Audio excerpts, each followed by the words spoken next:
Today we will take next country of South Asia. Last video में हम south Asia के बारे में पूरा देख रहे थे कि साउथ एशिया जो रीजन है वहाँ पर किस तरह की प्रॉब्लम्स वो लोग किस फेस कर रहे हैं और उनकी जो प्रॉब्लम्स है वो किस तरह से कॉमन प्रॉब्लम है और उस प्रॉब्लम्स को दूर करने के लिए उन्होंने कौन कौन से एफर्ट्स किए हैं। उसके बाद हमने साउथ एशिया रीजन में जितने भी कंट्रीज़ थे उनको हम वन बाय वन स्टडी कर रहे थे। तो पाकिस्तान को हमने अच्छे से देख लिया था कि पाकिस्तान में किस तरह से डेमोक्रेसी स्टेबल नहीं है। अब हम नेक्स्ट जो कंट्री आज देखते हैं वो है बांग्लादेश। बांग्लादेश को देखने के लिए, बांग्लादेश की प्रॉब्लम्स को डिस्कस करने से पहले हमें इसकी फिजिकल लोकेशन अच्छे से समझनी होगी।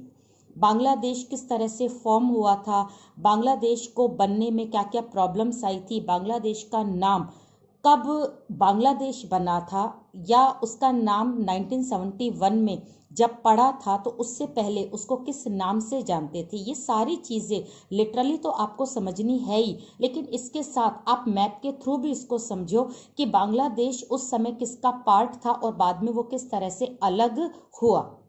तो यहाँ पर आपको ये ध्यान देना है, ये हमारे इंडिया का मैप है। इसमें आपको ये देखना है कि जब ब्रिटिशर्स यहाँ से गए थे तो उन्होंने बहुत सिंपल तरीके से ये कह दिया था कि पूरे इंडिया में जहाँ पर मुस्लिम ज़्यादा है वहाँ पर तो पाकिस्तान क्रिएट कर देना चाहिए और जहाँ पर हिंदू ज़्यादा है वहाँ पर इंडिया क्रिएट हो जाए। इसको ध्यान में रखते हुए वैसे तो पूरे ही इंडिया में मोमडन्स हर जगह थे और पूरे ही इंडिया में हिंदू तो थे ही, लेकिन फिर भी एक उनकी जो मेजॉरिटी थी मोमडन्स की वो एक तो थी वेस्ट में यानी यहाँ पर, और किस स्टेट में थी वो थी पंजाब। दूसरी अगर हम बात करें तो वो बात आएगी ईस्ट में अगर हम बात करें तो यहाँ पे ईस्ट में मोमडन्स की मेजॉरिटी थी और कहाँ पर थी, बंगाल में। ये दो रीजन ऐसे थे जहां पर मोमडन्स जो थे वो मेजॉरिटी में थे। तो इसका मतलब ये था इन दोनों जो एरिया है या इन दोनों रीजन को क्या बना दिया जाए, पाकिस्तान बना दिया जाए। बाकी का ये जो एरिया है ये क्या रहे, इंडिया रहे। इसको ध्यान में रखते हुए यहाँ पर इस एरिया को क्या बना दिया गया, पाकिस्तान,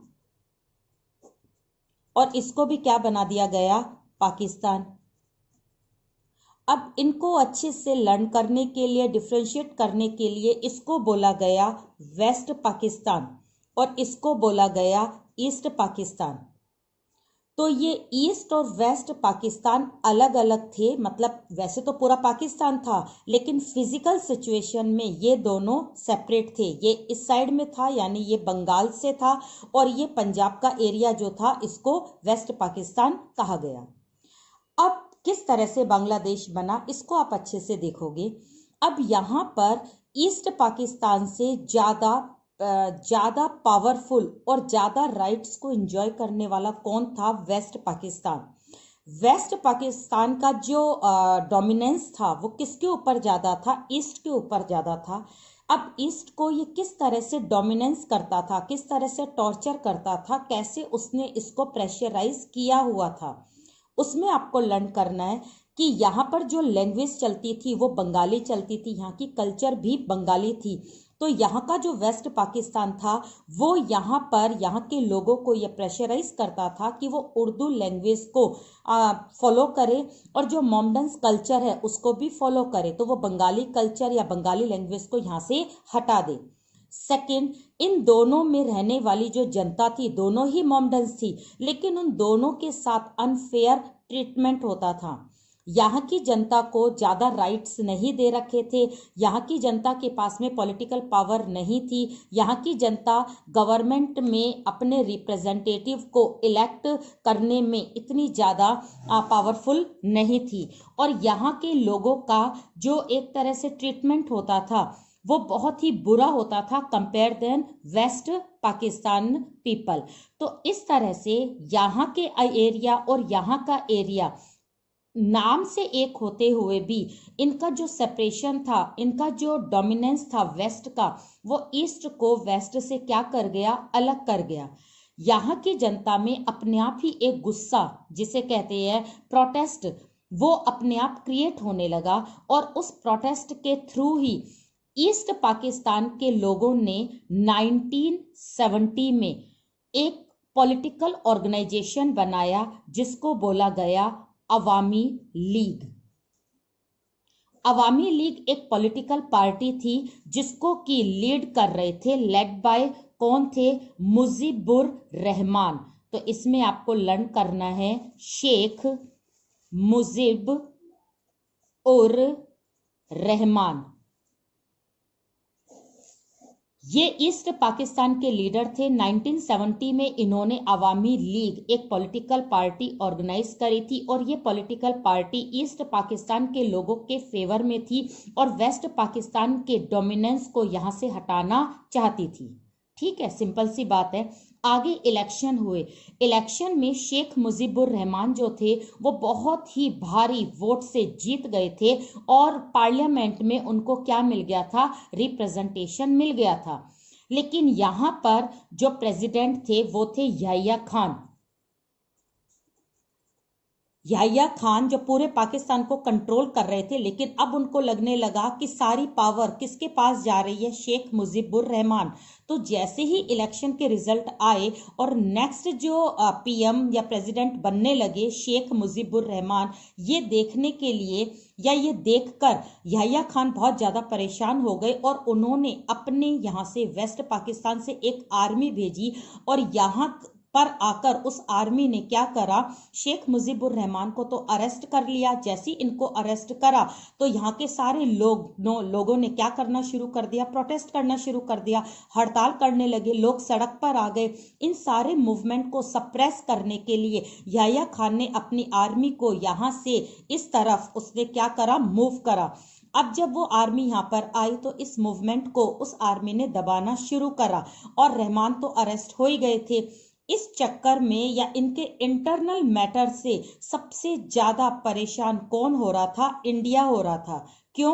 क्योंकि इंडिया में इस तरह से आना जाना, यहाँ पर टेररिस्ट एक्टिविटी होना या इसकी आर्मी को यहाँ पर करना, ये सारी की सारी जनता या तो इस प्रोटेस्ट के सामने खड़ी हो या फिर वो भागकर कहाँ आती थी, इंडिया में आती थी। तो सारे रिफ्यूजी कहाँ आने लगे, इंडिया में आने लगे। इंडिया में उस समय पीएम कौन थी, इंदिरा गांधी। इंदिरा गांधी ने वेस्ट पाकिस्तान को वार्निंग दी कि अगर आप अपने इंटरनल मैटर को दूर नहीं करोगे तो हमें कहां पर आना पड़ेगा, हमें अपने आप ही यहां पर इंटरफेयर करना पड़ेगा। लेकिन यहां पर जब याह्या खान नहीं माने और इसी तरह से ये सब कुछ चलता रहा तो फाइनली इंडिया ने अपनी आर्मी को कहां पर भेजा, उसने अपनी आर्मी को ईस्ट पाकिस्तान में भेजा, क्योंकि ईस्ट पाकिस्तान की जो सिचुएशन थी वो आपको पता है वो उनसे छुपी हुई नहीं थी। तो यहाँ पर जब वो सारी आर्मी जो थी ईस्ट पाकिस्तान में आकर हमारी इंडियन आर्मी ने ईस्ट पाकिस्तान के लोगों को प्रोटेक्ट करना शुरू करा। ईस्ट पाकिस्तान में जब इंडियन आर्मी आई तो यहाँ आने पर उन्होंने यहाँ के लोगों को प्रोटेक्ट करना शुरू करा। रिफ्यूजी प्रॉब्लम अपने आप ही कम होने लगी और वेस्ट पाकिस्तान से जो भी आर्मी यहाँ पर आई थी उसको यहाँ से बाहर निकाला। ये जो पूरा ऑपरेशन हुआ था, इस तरह की जो इंटरनल मैटर में हमें बीच में बोलना पड़ा, ये वाला वॉर जो था वो 1971 में हुआ था। 1971 में जब पाकिस्तान और इंडिया का वॉर हुआ वर्सेस इंडिया का जब वॉर हुआ तो यहाँ पर अपने आप ही ईस्ट पाकिस्तान किस में कन्वर्ट हो गया, बांग्लादेश में। तो इस ईस्ट पाकिस्तान को हमेशा के लिए वेस्ट पाकिस्तान से अलग कर दिया गया और इसको एक अलग नाम दिया गया, बांग्लादेश। तो ये इस तरह से बांग्लादेश यहाँ पर क्या हुआ, क्रिएट हुआ। तो बांग्लादेश जो बना था वो कुछ बंगाल का जो पार्ट था उसको यहाँ से हटाया गया, आधा बंगाल इधर चला गया, इसलिए हमारे पास में वेस्ट बंगाल रह गया और ईस्ट बंगाल कहाँ पर चला गया, बांग्लादेश में। तो ये बांग्लादेश 1971 में बना था। और इससे पहले ये बांग्लादेश किसका पार्ट था? पाकिस्तान का पार्ट था। और इस पाकिस्तान को किस नाम से जानते थे? ईस्ट पाकिस्तान के नाम से।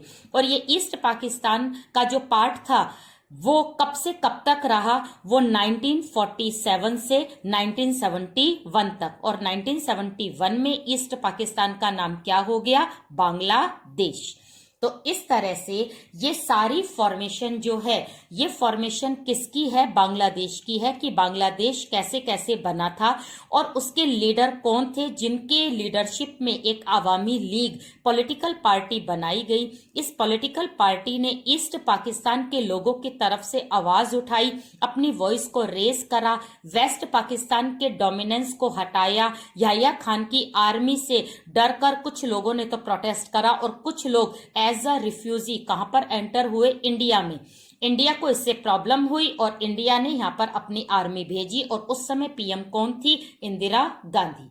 तो ये तो हुआ बंगाल का एक फॉर्मेशन, बांग्लादेश का एक फॉर्मेशन जो आपको अच्छे से लिटरली देखना है। अब हम इसके आगे की बात करते हैं कि जब बांग्लादेश क्रिएट हो गया तो उसके बाद क्या हुआ। तो यहां पर हम बांग्लादेश के बारे में अभी देख रहे थे। तो बांग्लादेश में सबसे पहले तो यहां पर हमने अभी देखा है फॉर्मेशन ऑफ बांग्लादेश। और ये फॉर्मेशन जो थी वो कब से स्टार्ट हुई थी? 1947 से। और कब तक? 71 तक। इस फॉर्मेशन में जितना टाइम लगा, 71 में ईस्ट पाकिस्तान को बांग्लादेश के नाम से हम जानते हैं। इस तरह से बांग्लादेश के फॉर्मेशन होने के बाद बांग्लादेश का फर्स्ट जो पीएम था वो कौन बने? वही सेम जिसकी हम बात कर रहे थे, वो थे शेख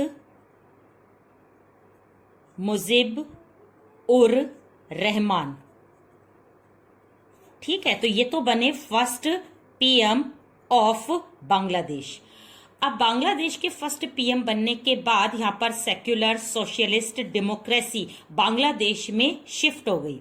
लेकिन यहां पर मुजीबुर रहमान ने क्या किया? जैसे ही वो पीएम बने तो उन्होंने अपने आप को एक तरह से एज अ डिक्टेटर यहां पर शो किया। शो कैसे किया? 1975 में उन्होंने अपनी इस गवर्नमेंट को प्रेसिडेंशियल फॉर्म में शिफ्ट कर दिया। और यहां पर जितनी भी दूसरी पार्टीज थी एक्सेप्ट अवामी लीग के, बाकी सारी पार्टीज को उन्होंने बैन कर दिया। अब जब उन्होंने सारी पार्टीज को बैन कर दिया, सारी पावर प्रेसिडेंट में दे दी, और वैसे भी गवर्नमेंट का फॉर्म उन्होंने कौन सा चूज करा? प्रेसिडेंशियल। तो अपने आप ही शेख मुजीबुर रहमान जो थे वो पावरफुल बन गए थे और उन्होंने डेमोक्रेसी को बहुत पीछे छोड़ दिया, क्योंकि सारी पार्लियामेंट की पावर उन्होंने किसमें ले ली थी? खुद अपने में। तो यहाँ पर जनता को क्या होने लगा? जनता को यहाँ से बहुत ज्यादा परेशान होने लगी। जनता ने वापस से शुरू करा प्रोटेस्ट करना, हड़ताल करना, कॉन्फ्लिक्ट शुरू हो गए, टेंशन शुरू हो गई। तो यहाँ पर शेख मुजीबुर रहमान ने अपने इस स्टेप से वहां की जनता को अपने से क्या कर लिया? अपोजिट कर लिया। सारी जनता उनसे क्या होने लगी? परेशान होने लगी। और उन्होंने उनके ही खिलाफ क्या शुरू कर दिया? एक मूवमेंट स्टार्ट कर दिया। अब जैसे ही ये मूवमेंट शेख मुजीबुर रहमान में स्टार्ट हुआ तो हम सेकंड चीज इसमें देखते हैं, अ face of political instability. Bangladesh में एक इनस्टेबल गवर्नमेंट जो थी वो सेटअप हो गई थी। कब हुई थी? 71 में। सबको ये लगा था कि 71 में जब ईस्ट पाकिस्तान बांग्लादेश के नाम से जाना जाएगा तो वहां पर इलेक्शन होंगे, डेमोक्रेसी रहेगी और सब लोग आराम से रहेंगे। लेकिन ऐसा हुआ नहीं। हुआ क्या?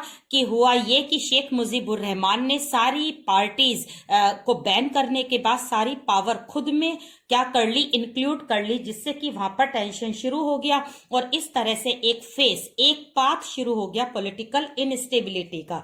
अब अचानक ही शेख मुजीबुर रहमान को कूप कर दिया गया, मतलब एक बहुत बड़ा मिलिट्री कूप हुआ और एक मिस्टीरियस डेथ हो गई किसकी, रहमान की। अब रहमान की जगह नेक्स्ट जो जनरल थे वो कौन बनाए गए, वो थे जिया उर रहमान। ठीक है, और इनके समय भी कैसा रूल था, मिलिट्री रूल। नेक्स्ट जिया और रहमान उससे भी ज्यादा एक डिक्टेटर थे, उनके समय जनता इसी तरह से प्रोटेस्ट करती रही, तो इनकी भी मिलिट्री कूप हुआ, यानी इनकी भी डेथ हो गई। और इनके बाद नेक्स्ट जो जनरल आए वो थे एच.एम. इरशाद। एच.एम. इरशाद के मतलब आने तक वहां की जनता में इतनी अवेयरनेस हो गई और बांग्लादेश के जो भी प्रेसिडेंट बन रहे थे उन्हें भी रियलाइज होने लगा कि अब हम जनता को ज्यादा टाइम नहीं रोक सकते हैं। इस तरह से उनको लगा कि अब हमें यहाँ पर कुछ ना कुछ राइट्स देने पड़ेंगे, क्योंकि ये सारा टाइम जनता क्या कर रही है, प्रोटेस्ट कर रही है। तो इरशाद के समय एक बहुत बड़ा पॉलिटिकल इवेंट हुआ था। ये इवेंट हुआ था नूर मोहम्मद एक स्टूडेंट था, और ये स्टूडेंट एक प्रोटेस्ट कर रहा था कि उसे बहुत ज्यादा क्या चाहिए, राइट्स चाहिए। लेकिन यहाँ पर जब प्रोटेस्ट करते हुए उसकी डेथ हो गई तो जनता बिल्कुल आउट ऑफ कंट्रोल हो गई। तो यहाँ पर इरशाद ने उस प्रेसिडेंट ने काफी सारे कुछ राइट्स उन्होंने देने स्टार्ट किए, लेकिन एक लिमिटेड स्केल में। तो इरशाद के समय बांग्लादेश में कुछ राइट्स मिलने लगे, किसको मिलने लगे, जनता को, क्योंकि अब ज्यादा टाइम तक जनता को आप इग्नोर नहीं कर सकते, ये बात बांग्लादेश को भी समझ में आ गई। और उसके बाद राइट्स का मूवमेंट एक बार शुरू हुआ तो वो चलना इतना ज्यादा शुरू हो गया कि लोग जो थे वो रुके नहीं, और लास्ट फाइनली बांग्लादेश के जो इलेक्शन थे वो 1991 में स्टार्ट हो गए। और आज बांग्लादेश डेमोक्रेटिक कंट्री है, और यहाँ पर बीच बीच में मिलिट्री भी आ जाती है, लेकिन इलेक्शन होते हैं, जनता अपना पार्टिसिपेट करती है, और यहाँ पर उन्हें राइट्स वगैरह बिल्कुल इक्वल दिए हुए हैं। तो यहाँ पर आपने बांग्लादेश के बारे में एक तो आपने फॉर्मेशन देखी है कि बांग्लादेश किस तरह से ईस्ट पाकिस्तान से कन्वर्ट होकर उसका नाम बांग्लादेश रखा गया। नेक्स्ट आपको लर्न करना है शेख मुजीबुर रहमान। शेख मुजीबुर रहमान पहले से बहुत पॉपुलर लीडर थे, और इन्होंने ईस्ट पाकिस्तान के समय ही अपनी एक पॉलिटिकल पार्टी क्रिएट की थी जिसका नाम था अवामी लीग। अवामी लीग ने वेस्ट पाकिस्तान के खिलाफ बहुत ज्यादा अपना एक इलेक्शन में मोर्चा लिया था। इसके बाद मुजीबुर रहमान की सबसे बड़ी कमी या सबसे बड़ी शॉर्ट कमिंग या एक तरह से उनका जजमेंट सही नहीं था, और उन्होंने 71 में जो बांग्लादेश बना उसमें इलेक्शन के थ्रू उनको प्रेसिडेंट बना दिया गया, लेकिन सारी की सारी पावर उन्होंने अपने हाथ में ही रखी। इससे जनता नाराज हो गई और जनता ने मूवमेंट करना शुरू कर दिया। इस समय मुजीबुर रहमान का एक मिलिट्री कूप हुआ, और उनकी डेथ होने के बाद नेक्स्ट बने जिया उर रहमान। उन्होंने भी इसी रिदम में अपने बांग्लादेश को चलाया, वही मिलिट्री रूल में चलाया। उसके बाद नेक्स्ट इनकी डेथ के बाद इरशाद आए। इरशाद के आते आते जनता को इग्नोर करना मुश्किल हो गया और जनता को राइट्स देने शुरू करे। फाइनली 1991 में बांग्लादेश में डेमोक्रेटिक इलेक्शन जो थे वो स्टार्ट हो गए और वहां की जनता को राइट्स मिलने शुरू हो गए। तो ये इस तरह से हमने साउथ एशिया के रीजन में सेकंड कंट्री को अच्छे से देखा है जिसका नाम था Bangladesh. We will take next country. Next country is Nepal. Nepal की स्टोरी बहुत ही छोटी और बहुत इजी है। इसको आप लर्न करने के लिए एक टेबल से इसको पहले समझोगे, उसके बाद इसको लर्न करोगे। अगर हम नेपाल को देखें तो नेपाल में प्योरली मोनार्की सिस्टम था। मोनार्की सिस्टम जहां पर रूल किसका रहता है, राजा का। तो इस मोनार्की सिस्टम के थ्रू नेपाल का जो सिस्टम था वो उसी हिसाब से चल रहा था। यहाँ पर 1990s में अगर हम बात करें नेपाल की तो 1990s में फर्स्ट टाइम मूवमेंट हुआ था। किसके लिए हुआ था? For democracy.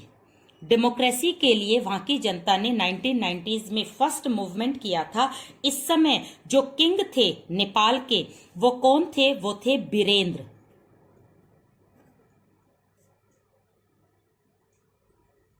बीरेंद्र जो थे, उन्होंने जैसे ही इस मूवमेंट को देखा तो उन्होंने यहां पर राइट्स देने शुरू करे। किसको राइट्स देने शुरू करे? जनता को। एक कॉन्स्टिट्यूशन बनाया गया जो राजा से भी क्या रहा, ऊपर रहा, और बीरेंद्र ने ये बिल्कुल एक्सेप्ट किया कि कॉन्स्टिट्यूशन होना चाहिए और इस कॉन्स्टिट्यूशन को किंग से भी ऊपर होना चाहिए। तो इस तरह से जैसे ही बीरेंद्र की एक तरह से परमिशन मिली और जनता का भी जिस तरह से प्रेशर बीरेंद्र के ऊपर था, क्योंकि मूवमेंट तो चल रहा था, तो यहाँ पर जो नेपाल था उसमें जो सिस्टम अपने आप चेंज हुआ मोनार्की से। कौन से उसमें? उसको बोला गया कॉन्स्टिट्यूशनल मोनार्की सिस्टम,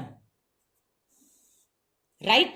तो सबसे पहले नेपाल में मोनार्की सिस्टम था। 1990s में फर्स्ट मूवमेंट फॉर डेमोक्रेसी कहां पर हुआ था? नेपाल में हुआ था। उस समय रूलर कौन थे? बीरेंद्र थे। बीरेंद्र ने इस मूवमेंट का रिस्पेक्ट करते हुए यहां पर एक कॉन्स्टिट्यूशन को क्रिएट करा और इस तरह से नेपाल में नया सिस्टम इंट्रोड्यूस हुआ जिसको कहा गया कॉन्स्टिट्यूशनल मोनार्की सिस्टम।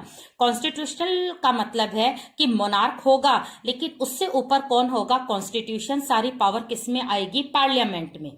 तो नेक्स्ट हम बात करेंगे कि यहाँ पर किस तरह से एक कॉन्स्टिट्यूशन क्रिएट हुआ, मल्टी पार्टी सिस्टम आया, लेकिन इसी समय यहाँ पर काफी कुछ वीकनेस नेपाल में हुई। जैसे एक तरह का ट्रायंगुलर जो एक क्राइसिस है वो यहाँ पर शुरू हो गया। ये ट्रायंगुलर जो क्राइसिस था ये क्या था? ये ट्रायंगुलर क्राइसिस आपको अच्छे से एक बार देखना है। सबसे पहले नेपाल में जो मोनार्की लोग थे, यानी मोनार्की को सपोर्ट करने वाले जो लोग थे, वो ये चाहते थे कि नेपाल में वापस कैसा सिस्टम आ जाए? किंग का सिस्टम आ जाए, मोनार्की सिस्टम आ जाए, और इस मोनार्क में ही वो लोग क्या है? खुश है। ठीक है। तो ये जो ग्रुप था ये ज्यादातर प्रोटेस्ट किसके लिए करता था? मोनार्क के लिए। नेक्स्ट जो एक ग्रुप था वो ग्रुप नेपाल में किसका बन गया था? डेमोक्रेसी को प्रमोट करने वाला। अब जितने भी डेमोक्रेट्स वहां पर थे वो ये चाहते थे कि कॉन्स्टिट्यूशनल मोनार्की सिस्टम भी नेपाल में ना रहे, बल्कि यहाँ पर प्योर कौन सा सिस्टम आ जाए? डेमोक्रेसी आ जाए। तो ये ग्रुप किसको ज्यादा प्रमोट करता था? डेमोक्रेसी को। लास्ट जो एक ग्रुप था नेपाल में उसको बोलते हैं माओइस्ट। माओइस्ट का मतलब आपको ध्यान देना है, माओ एक लीडर थे, और ये माओ जो लीडर थे वो कहाँ के थे? वो थे चाइना के। चाइना में इस लीडर को सारे लोग वहां के एक तरह से वर्शिप करते हैं, रिस्पेक्ट करते हैं, पूजते हैं। क्यों पूजते हैं? क्योंकि माओ ने ही चाइना में कम्युनिस्ट सिस्टम को सेटअप किया था। तो नेपाल जो है वो चाइना से बिल्कुल लगता हुआ है, बाउंड्री को शेयर करता है। तो नेपाल में जितने भी लोग वहां पर रह रहे हैं तो उसमें कुछ लोग ये चाहते थे, जो माओ के बहुत बड़े फॉलोवर थे, वो ये चाहते थे कि नेपाल में कैसा सिस्टम आए? कम्युनिस्ट आए। तो सिंपल सी बात है कि नेपाल 3 ग्रुप में डिवाइड हो गया था और ये तीनों ग्रुप आपस में क्या हो रहे थे? लड़ रहे थे। इसी लड़ाई को, तीनों ग्रुप की लड़ाई को क्या बोला गया? Triangular crisis. इसका फायदा किसने उठाया? इसका फायदा उठाया बीरेंद्र के भाई। किसने? ज्ञानेंद्र ने। ज्ञानेंद्र जो थे वो शुरू से ही कॉन्स्टिट्यूशनल मोनार्की सिस्टम के अपोज में थे, लेकिन बीरेंद्र के रहते हुए वो चुप थे। उन्होंने देखा किस तरह से क्राइसिस क्या हो रहा है, बढ़ रहा है, और इसी समय बीरेंद्र की मिस्टीरियस डेथ हो गई। पता ही नहीं चला कि उनकी डेथ कैसे हुई, कब हुई और किसने की। सब कुछ बातें बिल्कुल जिसे कहते थे ना कि पता ही नहीं चला, एक तरह से मिस्टीरियस रहस्य में रही। इसका फायदा ज्ञानेंद्र ने उठाया। ज्ञानेंद्र नेक्स्ट किंग बन गए और किंग बनते ही उन्होंने इस क्राइसिस को देखते हुए पार्लियामेंट की सारी पावर जो थी वो डिसमिस कर दी, और ये वाला सारा काम उन्होंने कब करा? 2002 में। और जैसे उन्होंने पार्लियामेंट को डिसमिस करा तो यहाँ पर वापस जो नेपाल का सिस्टम था वो कॉन्स्टिट्यूशनल मोनार्की सिस्टम से फिर किस में आ गया? मोनार्की सिस्टम में। तो इस तरह से इतना बड़े मूवमेंट के बाद भी नेपाल फिर कैसा बन गया? मोनार्क सिस्टम वाला देश बन गया। अब यहाँ पर नेक्स्ट जो किंग थे वो कौन बन गए? वो बन गए ज्ञानेंद्र।